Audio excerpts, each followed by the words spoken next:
when your back is out or your back is super fragile, you're not walking it off or pushing through. Yeah. Your back just says, nope, you're not doing that. There's no suck it up. Yeah. And then when it happens to you, you're like, oh, this is next level. This is my entire being does not work the way it's supposed to. You don't get it till you got it. CPI podcast, Shane Dorian, bro. It's great to have you back down here. It's good to see you. It's been a crazy time since you left. And man, I've been watching you on the gram. You've been all over the place. I have been, yeah. Thanks for having me back, and so stoked to be back here again. And yeah, my life's been a whirlwind, like we talked about. It's been like a ton of travel. I haven't really spent a whole lot of time at home, but it's all things that I'm kind of really excited about doing. And so, yeah, I'm really grateful for all the really fun opportunities to travel and live a wild lifestyle. So it's been great. You've definitely had a wild. We both had wild lives, huh? Yeah. That's why coming to Tijuana is not that crazy, huh? Yeah, I know, it's wild. This is actually a pretty wild city, but it's a lot of fun. It's like culturally, and it's so fun to be here again. The last time I was here, I told my wife all about my experience, where I was staying, what I was doing, what I was eating, and who I was hanging with, and she had kind of no idea how to kind of process that and kind of get a good idea of, sort of what I was going through. So I was super excited to bring her back this time with me. Yeah, it was great to meet her. I'm glad she's here. Yeah. Getting some treatments too. That's super cool. And, it's also great to hear, I remember you came down here and your back was a big issue. My back was a big issue, and it was slow starting for you, right? I think that your back recovery, some people are lucky. For me, it was about a month and a half. I was completely out of pain, but it's taken you some more time, right? Yeah, it has. And the people at CPI were very transparent about that, including you. I had very realistic expectations as far as not like wanting results right away. And your back's. It's not like for me, it wasn't like soft tissue issues. It was like my discs, my facets, things that are kind of holding and then also even like my posture in my back was suffering because of the internal stuff happening with my discs. So I knew it was going to kind of take time, even if in a best case scenario, you just can only expect to change, so much in a certain amount of time. So I didn't feel any results at all in my back, like whatsoever, zero, until about 4 months in. And that was kind of what I was told to sort of expect. And then it was very subtle at the start, especially like, and my back was really jacked up for a long time. Like I'm almost 52. And when I kind of was at the start of my 40s, my back got like really bad, like horribly bad, where I would have these crazy spasms and these like, my back would go completely out. When I say out, it was like on the floor, couldn't move for hours. Like my wife had to like literally bring me a pot to piss in because I couldn't get to the toilet like that. That's how bad my back was. And then if I would surf a little bit too long, I couldn't surf. My back would go completely out and I couldn't surf for like 4 to 6 weeks. And it's gotten better over time since then through like different things that I've learned with like stretching and just kind of like taking care of my body and some of the training things I've done. But yeah, so like after the stem cell treatment, about 4 months in, I started just feeling less stiff.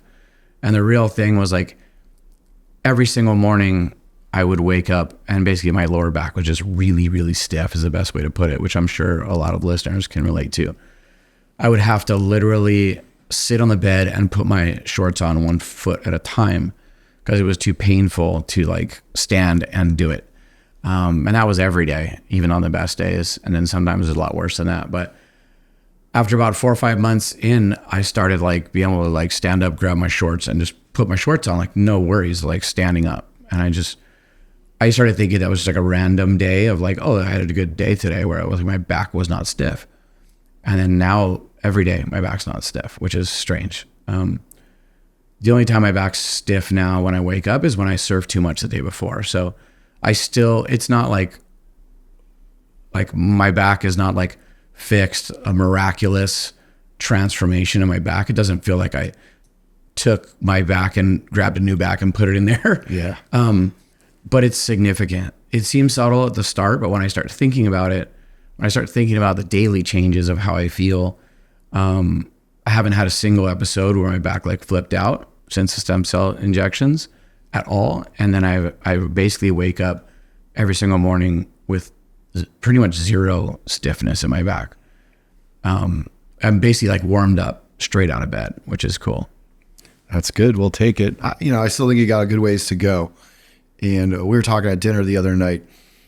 And, for me, I just started even after, if all I got was what I got in the first 3 months, I'd still be just super happy about it. But even, month 5, month 6, it would be like little things that I would notice that I couldn't have done before. Like if I got stuck in traffic driving from TJ to Vegas and I got out of the car and I wasn't like, oh God, just having to like slowly stand up straight, hip flexors all tight and just be like, oh, don't spasm. Yeah. I could just jump out of the truck and go to my house, whereas before stem cells, I would have definitely stopped halfway, let the dog out, walked, stretched the hamstrings, stretched the hip flexors a lot. I'd be doing these weird yoga poses at the gas station. People would be looking at me. Yeah. And I just slowly started to like notice like, okay, I can do more and more and more stuff. And then getting that MRI at a year, there was just such a drastic difference than the one at 90 days. So I still got a lot of hope for you. I still think that. And disc it's slow growing, Yeah. So it's been 6 months and I definitely feel a significant difference. And it's like major changes that for me that are like I said, they seem subtle on the surface, but when I think about my day-to-day quality of life and my ability to train harder, surf more, and just overall my back is just much more resilient to exercise, training, things I love to do. I'm like a bow hunter, really avid bow hunter. I love going on like adventure bow hunting trips where it's like backcountry by myself with my pack on my back, packing out, meat at the end of the trip, and like being in the wilderness and like not having fear of like my back going out, like just things like that, which is like quality of life type thing for me. Even like certain surf trips, I would say no to just because I was like so fearful of my back going out. I do not have to think about that anymore as a game changer. And I'm only 6 months in. So, the type of stem cells I got, I'm sure a lot of the listeners don't really know like little like medical details, but the stem cells in my back should be actively helping my back for the next 6 months. So I'm really excited about that. I just went over maybe more. What's that? And maybe more. We're starting to think about bringing people back at 18 months to see how much continued growth they have. Because I have had patients come back. I'm like, yeah, I'm still feeling better. So yeah, I'm hoping for that. And then I had MRIs. Yeah. So I'm back here at CPI in Tijuana. And yesterday I got updated MRIs. And then this morning I met with the doctor to go over my updated scans and compare them to my previous scans pre stem cell treatment. And, I don't know what the hell I'm looking at with those scans. Are very like, technical and like detailed and like very subtle looking differences. But the way she explained it to me was just that like I could see it. There's like kind of like especially in my facets, kind of around my discs, there was like a lot of like milky white discoloration. That was basically like noise or inflammation that was like putting pressure on my discs. And the new updated scans were like significantly less of that. That's great. And you could see where there was space that had sort of been created to like, essentially like put a lot less pressure on my discs. And that's what I'm feeling. So I'm really encouraged about that for sure. Did you ever have a scary time? Like I was kiteboarding in Puerto Rico and I crashed my kite. I couldn't get it back up and I had to swim in. And I had a back spasm and this leg just cramped and locked, so I couldn't really kick with it. Luckily, this French guy came by and was a kiteboarder too, and like we couldn't talk to each other, but he could tell I was writhing in pain, and he helped me get back in. It took me like an hour and a half to swim back in. Wow. You ever have any scary thing like that while you're while you're surfing? Not like life-threatening things where my back went out, but I had multiple like sort of epic swell opportunities that I was like going to chase to Tahiti or Fiji, where I was like, oh my gosh, this is like a 10 out of 10 swell event, which I really want to go to. And my back just was not feeling right. Yeah. And I had to say no to him, which is like, and then one really important bow hunting trip that I had been planning for like 6 months that I had to pull out last minute because my back was just not up for it. So, just like quality of life stuff where it's like, man, I really want to do the stuff I love to do as much as I possibly can for as long as I possibly can. And that's, for me, that's like the definition of thriving as I age. And so, something that is like, not a drug type of situation that enables me to like live my life the fullest I possibly can, I'm all in. Yeah. I'm glad you're definitely doing better. And you got some other joints done. You said they were doing good. And yeah. So I did both knees. So last time I was here, I did both knees, injections into my knees. I did injections into both of my shoulders. Those were pretty much like optimization type injections where I didn't have specific bad injuries. They were more like wear and tear on my shoulders over the years. And then my knees were pretty good, but I had reconstructive surgery from a snowboarding accident in my left knee. And so I got the stem cells in my knees, and my knees both feel a lot better now. I can basically run the thing I really love to do for exercise is like run soft sand. And that would kind of irritate my knees quite a bit.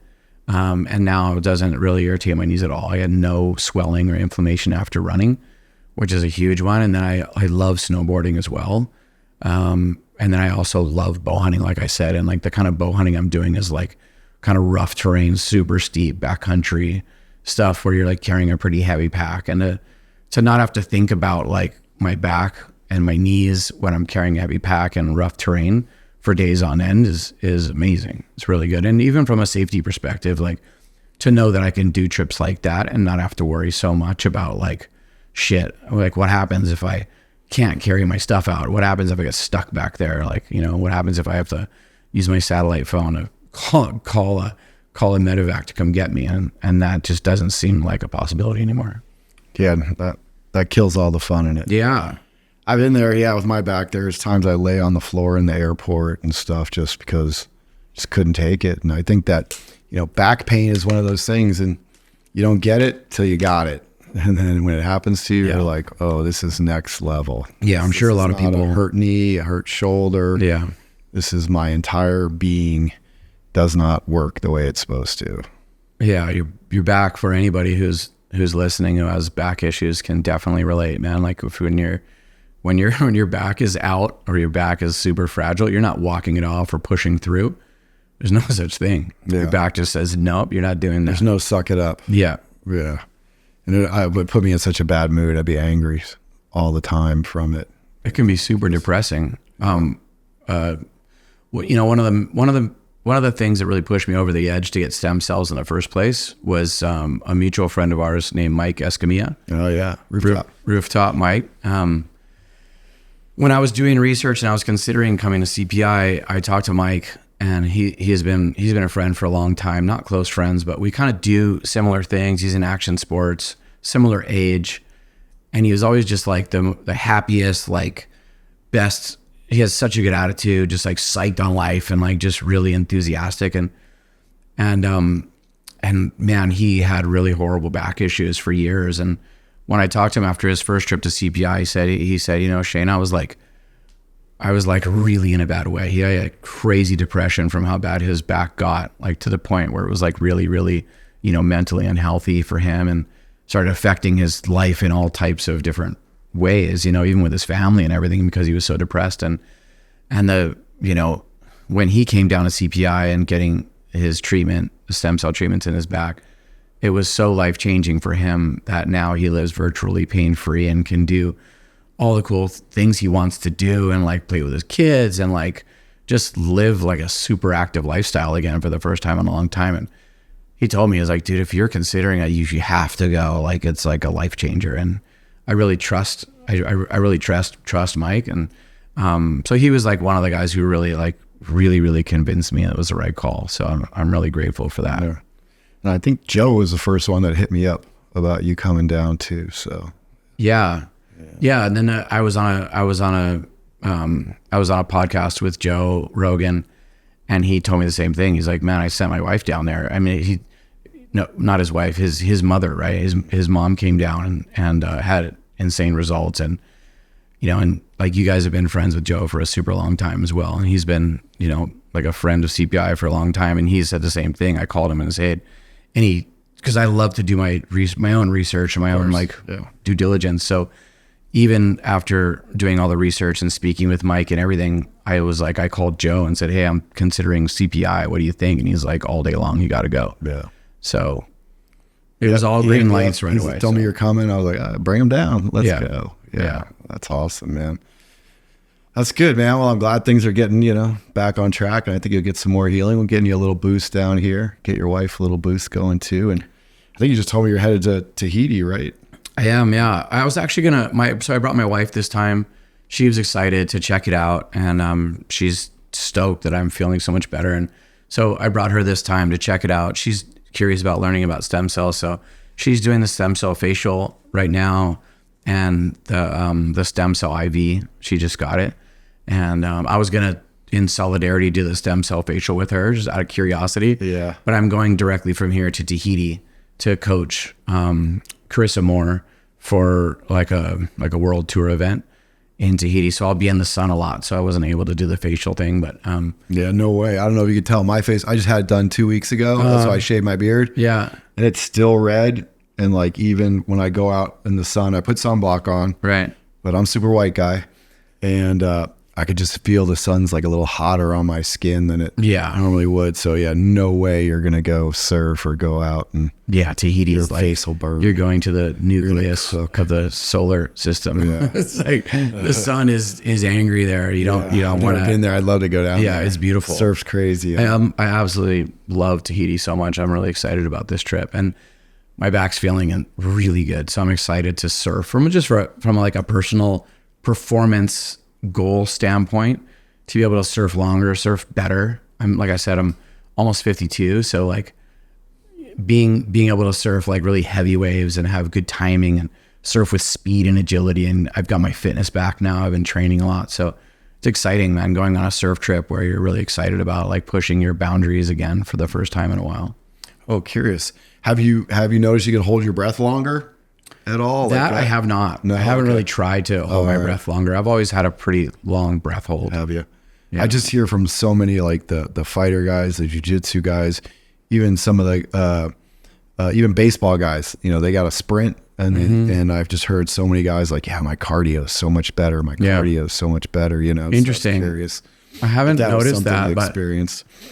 I've been kind of like steadily training over the last couple of years, like with the cardio part. So I haven't really like ramped it up or anything like that. And like I said, I'm like around 52. So I'm not like trying to like get in way better shape. Sure. I've always tried to like, take care of myself. Yeah. So, but yeah, the stem cells have been really good in that way as well. Like I just feel like it's enabling me to like still train at a high level and take care of myself. And then the other thing is like, it was amazing. Like I called you guys, hey, how should I prepare for the stem cell treatments? And you guys were like, well, you probably shouldn't drink for like 30 days beforehand, and then try to not drink for like 3 months afterwards. Mm-hmm. And I was that's totally fine with me because I'm not a heavy drinker. But after 3 months, I was like, oh, this is kind of cool. I want to see like a personal challenge, see how long I can go. So I didn't drink for 6 months after coming here the first time, which is really kind of like a sidebar type thing, but it's kind of nice to like have a reason to, and then I'd be like in a social situation where I didn't feel like drinking. Yeah. And then so I'd be like, hey, you want a beer? And I'm like, oh, I got stem cells. Like, it's like a perfect alibi. So that people don't try it. I haven't drank in a long time, man, since I'll have like this past New Year's, I had 2 glasses of champagne. It's like New Year's, but right. It's, that's a really cool part. I've had a lot of patients, including this one guy. Him and his family, they own how do you say it, a vinery. They make wine, right? Mm-hmm. And so he couldn't do wine tasting, and then he came back. He's like, I feel so good. He's like, I don't even know the last time I didn't drink. It's like my whole life, my whole business.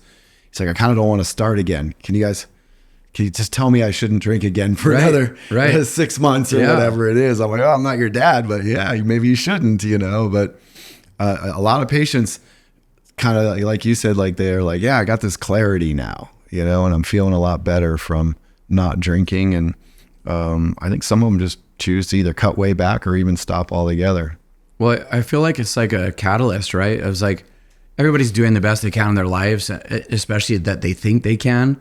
And then they get the stem cells and they want to optimize the performance of the stem cells. So it's like, oh, I should not smoke. I should not drink. I should start exercising. I should start eating better. So all of a sudden they make all these positive life changes that are life changing. And it's like, so even though the stem cell treatments are directly helping them in the way that they hope, it's like they're also giving the performance of that stem cell treatment a boost by just living better, sleeping better, eating better, just like taking much better care of themselves, which is like just kind of a really cool, like an unintended perk.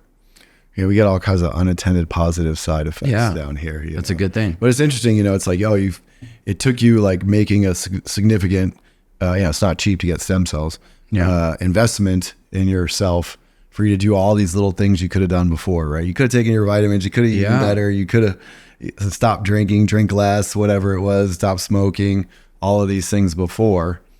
But when I get up in the front of the room and yell at you and make fun of you for not doing it, and make it sink in, like, hey, you gonna make this investment or not? You're spending the money, you're spending your time. Yeah. You want it to work or not, right?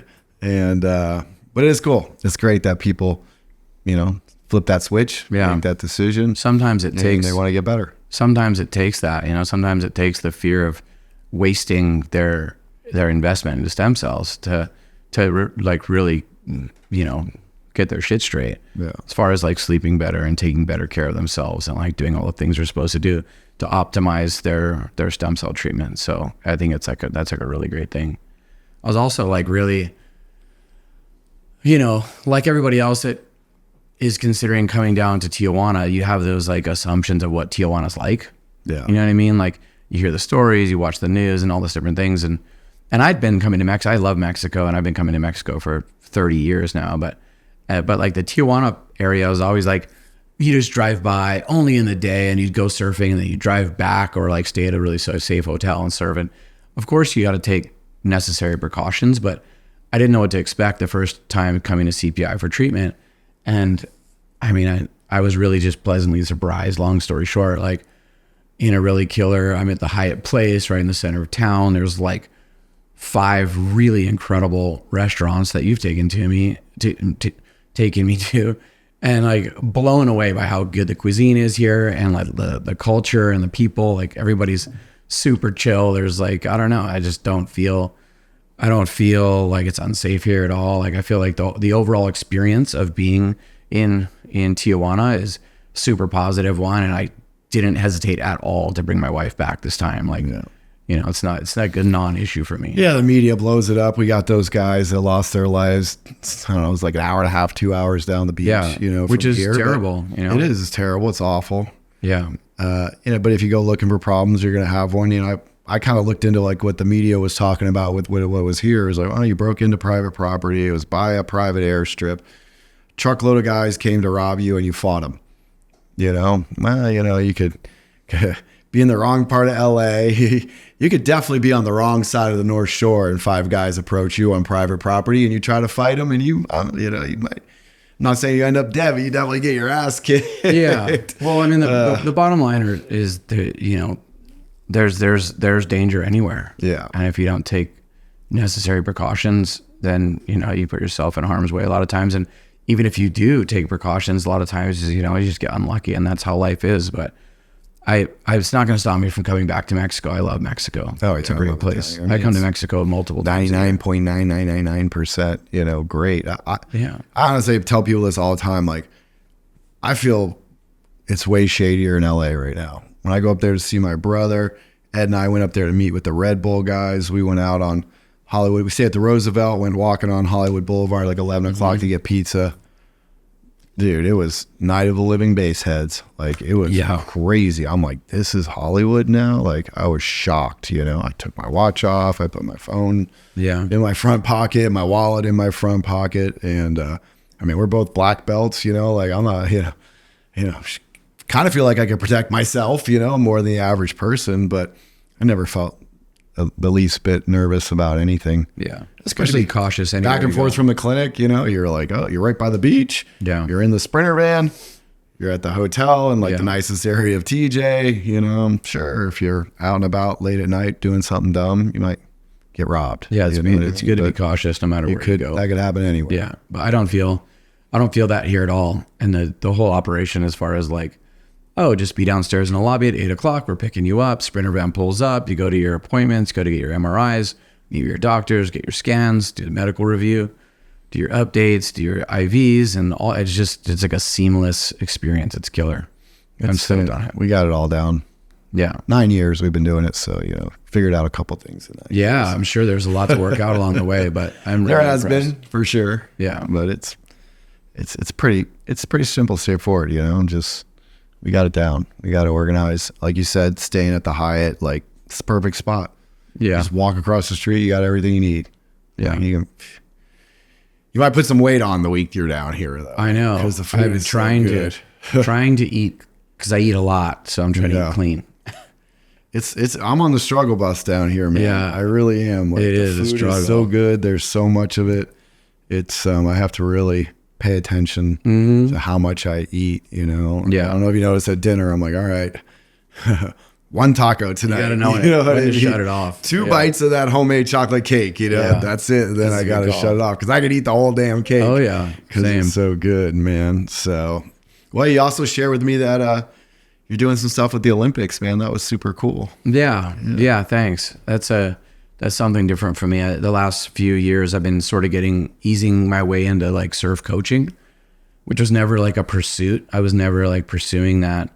I got asked to coach like a top level surf athlete who was trying to win the world title like 4 years ago.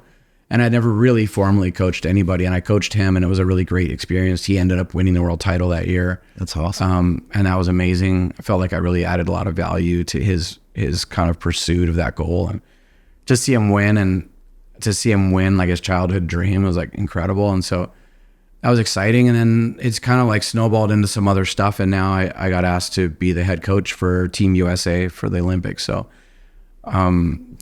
that's part of the reason I'm going to Tahiti in a couple days to do like some like logistical work for that as well, to set up our pre-games training camp, like leading up to the Olympic Games with Team USA. And it's super fun. I'll be in Tahiti a lot in the next couple months leading up to the games.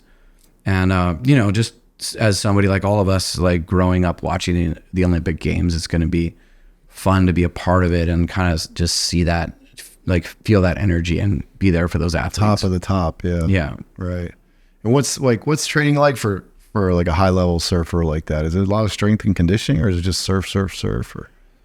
I mean, it's kind of like a little bit of everything. I would say it's like 80% surfing, right? And then the strength and conditioning, like the physical training that they do, whether it's like strength and conditioning or stretching or like different types of different physical training, almost all of that is mental training. Well, it's like almost all the physical stuff you do is mindset. It's like to help self-belief, like knowing that you've done the work, that you deserve the result. Right. That's where the physical part is really important, I think. From a coaching perspective, I tell my athletes like the physical training part is super, super important, but that's not going to translate. Like the physical training is not going to translate to the results because you've done a ton of squats. It's your mind getting stronger and stronger every time you have to wake up at 4 a.m. to go train and suffer and sweat and be super uncomfortable and not want to get out of bed and having to do it anyway. It makes your mind stronger and stronger. And then when you're in your heat and you're competing, you believe that you've done the work. You believe that you deserve to win that heat. You deserve to be on the podium. So that's like probably the biggest thing. And then the other part of the training is just, it's all psychological. It's like the competitive, like super, super high level competitive surfing is like any other sport where it's like nearly all psychological. So it's like, like developing the technical surfing skills, but then also developing your mind to have that self-belief and think and, be like a critical thinker and be able to, make adjustments in heats in real time. So there's a lot to it for sure. And I think a really good coach can add a lot. Yeah. Experience accounts for anything. I mean, the thing I always thought about surfing is just, I can surf. When I surf, it's more like the sport should be called paddling than surfing, but I can catch some waves.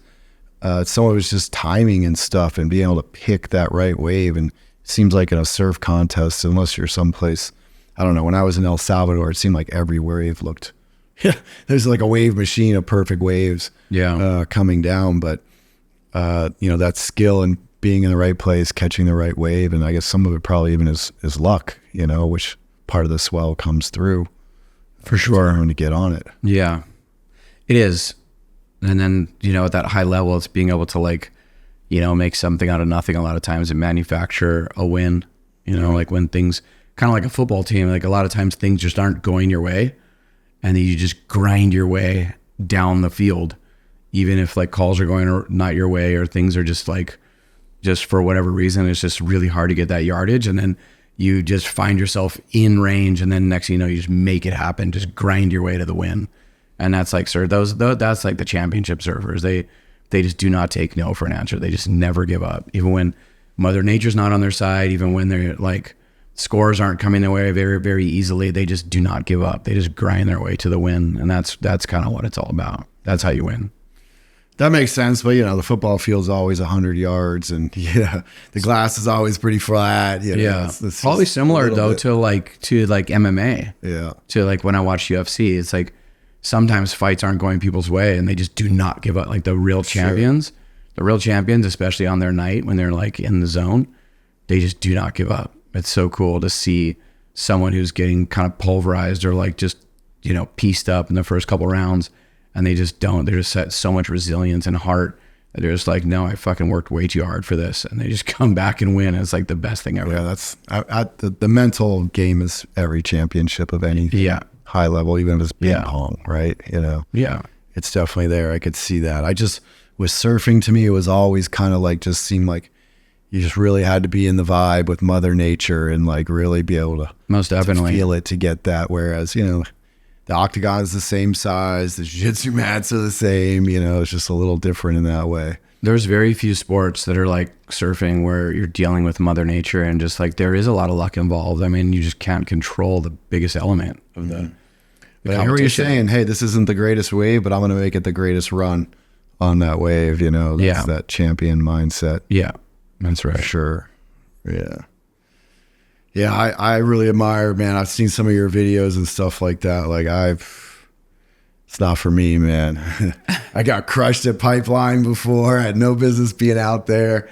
I did a lot of surfing in Brazil with my buddy Danny Do Nothing. We went down there and drove the whole coastline of Brazil and just either stopped and trained jiu-jitsu or stopped and surf, the whole way down there. And that was like my best year of surfing. But man, those big waves, that stuff, like that timing, you gotta have a different level of heart, balls, skills, all that stuff, man. It's just a different kind of sport, man. I don't know if there's really much of any other sport that's like big wave surfing, not that I could think of. I don't know, maybe some of those guys that do that crazy snowboarding or skiing down the crazy backcountry type stuff, or the mountain bike guys that are doing some of that stuff. I'm friends with a guy named Jeremy Jones, and he's like a big mountain snowboarder. Oh yeah. So he's really well respected as like, he's kind of like the GOAT of like backcountry, super steep lines, like in Alaska, chutes, like these very extremely steep chutes that only are rideable during like certain days of the year when the snowpack is like absolutely flawless. And even then it's like avalanche is like a real thing.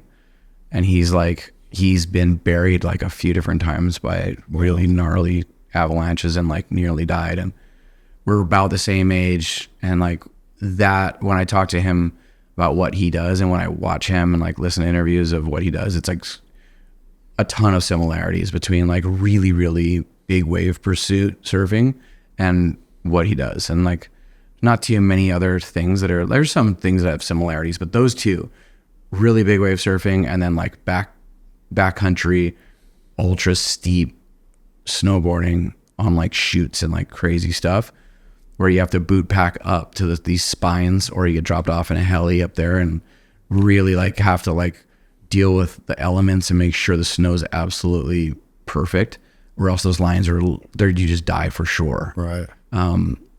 That's interesting talking to him. I've done a couple trips with him and even spoke to his wife, and like our wives have similarities. Like I definitely like feel like we're kindred spirits, and I can relate to what he does and vice versa. That makes sense. I mean, did you just always want to go surf the biggest waves you can, or? No. I mean, I grew up in Hawaii. I was born and raised on the Big Island. And even though Hawaii is known for really big waves, where I lived, we get blocked by the other islands for swell. And so the surf is typically small where I'm from. And then when I was about 15 years old, I really wanted to pursue surfing as a career. And I was kind of a high performance competitive surfer when I was a kid. And so I kind of went in that direction, but I moved to the North Shore of Oahu, which is like the mecca for like big wave surfing. And I was kind of like thrown, like by making that decision, I was thrown into like surfing really big waves. And then I had a couple of mentors that I got along with. It ended up being like my older brothers kind of thing, that they kind of drug me out when the waves were really big and kind of like pushed me really hard. It was a kind of like a toxic masculinity bubble where they were like, dude, you have no say. You're coming with us, whether you like it or not. And it was awesome. I absolutely loved it and thrived in my environment. And I grew a ton just out of necessity. Yeah. But yeah, and then I just ended up loving it. I didn't love almost dying. That was not ever why I was into it, even though that was like a reality. But I really, really became obsessed with managing my fear and the process of like being able to overcome a really heavy, fearful situation where you're everything in your body and your heart is telling you to just get the fuck out of the water and go back to the boat or paddle back to the beach. And there's no reason you should be out here, and to like overcome those feelings and like see that huge wave coming and like turn around and put your head down and paddle and choose the danger, choose the risk. That was always like something that was really, became really fun for me to try to manage that. So, but those days are kind of gone now. I'm like on the other side of that now. I'm at an age where I always wanted to be kind of done with that ultra big wave riding. And so my wife's very grateful for that. And I still ride big waves, but it's not like that. I'm not like pursuing the biggest waves on the planet all the time. And, so you don't give into the North Shore peer pressure like I did? No. Anymore? No, not anymore. I got nothing to prove. They're good at talking you into it out there. I have nothing to prove though. I mean, I did it for a very long time, and I really poured like all of my energy and effort into, like 15 or 20 years of like putting it all on the line pretty much every That's a long time too. Yeah. And so I feel really good about how much effort I put into it. And then I really didn't hold back at all. And now I feel really good about deciding to like leave it in the past. Yeah. Yeah. We grow out of these things. Yeah. And it's just same age. From the standpoint of like personal responsibility, and like I've got 2 kids and a wife, and they're amazing. And I absolutely love them to death. And I feel like it would be, quite simply irresponsible for me to be kicking and screaming and wanting to surf big waves like a big baby. Yeah. At this age, you know what I mean? I don't want to be that old guy in the water where everyone's like, this guy's doesn't know when to hang it up. You know what I mean? And I get a lot of like joy out of surfing with my kids, and a lot of joy out of surfing like bigger waves, but not like stuff that where, you're like risking your life at every second. So sure. I don't have a wife or kids, but I get a lot of joy of not being in pain anymore. Yeah. I can relate to that. That's my thing. I got that Sur on. I crashed it a few months ago. I thought I messed myself up bad. Now I'm like scared to jump. Yeah, that was my one shot. Keep it on the ground. That was my one shot. God showed you what could happen, and He let you walk away. Yeah. Just chill out. Just chill out. So that's a painless lesson right there. It hurts, but it could have hurt a lot more. But there's some painful lessons messed out my there. back up again. But when you have to learn a lesson and it's really, really painful, those are That's when you don't learn it the first time. That's right. Getting more painful. Yeah. So anytime you have the opportunity to learn a big lesson that isn't painful, take it for sure. It was very un-Gen X of me. I'm like, I actually had a helmet on and a jacket, looped it out. Probably wasn't even that high, but high enough to scare the shit out of me. Yeah. And knock the wind out of myself. Man, those electric dirt bikes and even electric bikes can be so dangerous. Oh yeah, for sure. I'm still crashing, but it's not from trying to take a jump I shouldn't be taking. Yeah. But now, do you know Paul Bass? I don't. Paul, oh, he's a big mountain bike guy that came down here. He's gonna get me back on track to where I can do it and not squid out, kook out. You got to do it in the safest way you can, right? Yeah. So that's the plan, man. That's awesome. Well, it's good having you down here. Let's go check on your wife. And I got a new spot for dinner tonight. That's good. Okay. Sounds good. I have not been disappointed yet. So I'm excited. You won't about be tonight either, man. But thanks for having me down again. I love coming down here. Man. Glad you're better. Yeah. That's Thank good. you. Appreciate the support.